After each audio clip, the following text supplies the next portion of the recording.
Welcome. In this video, we're going to start the demonstration for the T-bowl. The T-bowl is your next assignment in pottery class, and this video is meant as an introduction, and we're going to look at some of these T-bowls, talk about them, talk about the tools, and talk about things that you should be thinking of. So, the T-bowl is, again, an adaptation on the cylinder, but the difference between the cylinder and the T-bowl is, of course, the foot. It should have a cut foot like this. You can see how this potter made the open form of a bowl and then has flipped this over on the wheel head and cut that foot. Okay, this is a Warren Mackenzie, my one Warren Mackenzie that survived all the years. And this is just a beautiful example of that cut foot and what that can and should look like. So, getting started, you can make an adaptation to the cylinder any way that you want. This one is very still cylindric. It's just got a little bit of an angle here. But again, you can see that cut foot here. This is actually a Japanese potter that I was able to buy while I was living in Vietnam. It's very elegant, very simple yet elegant, and has nice kind of sumi-e painting on the side there. This is a raku fired pot. This one I like because it's got a beautiful foot. You can see how that just kind of lifts it off, and then the billowing like roundness of the body here along with the kind of slices that are in there just make this have a really light, airy feel to it, not to mention the beautiful glaze that's on this one.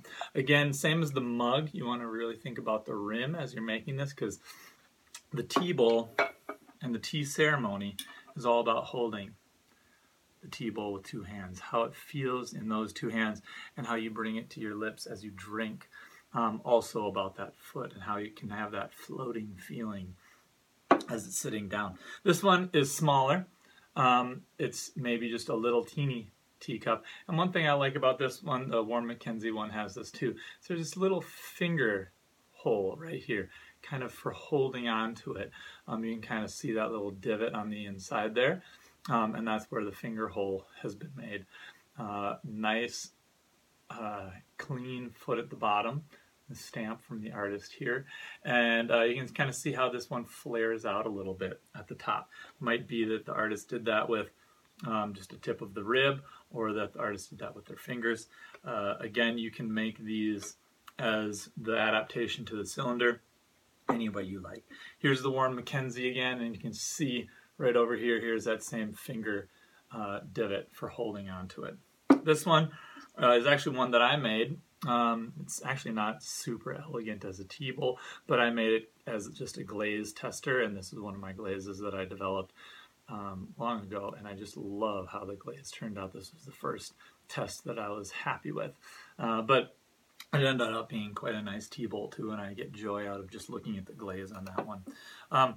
This one here, again, elegant, and I love the faceted features on the side here. I really am a sucker for the faceted tea bowl. But this one again has the beautiful foot and this nice dark glaze that kind of glints the light, and the smooth lip interior that makes it really nice to drink out of. And again, one last one. This one has 4 finger holes on it. You don't have to have a finger hole. I just happen to like ones with the little finger hole down there. This one again has the cut foot at the base, and has a nice feel. It's almost a two-handed one. A lot of these are one-handed, some of them are two-handed, but again, you want to feel how that feels in your hands. It should be either, you know, the adaptation of the bowl or the cylinder. Usually they have kind of a rounded bottom, or they could have a flat bottom too.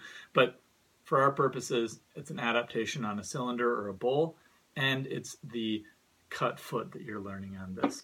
So to make those cut feet, which we'll look at more closely in the foot cutting demonstration, are the loop tools. This is probably the most common one that people use, but there's obviously smaller ones.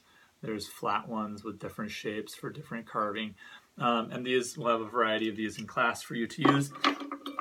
As well as sometimes a lot of them can just easily be made with an undercut tool and leaving enough clay on the bottom side to carve out as you go. So next you should watch the T-bowl video and then the foot cutting video. Thanks for joining me.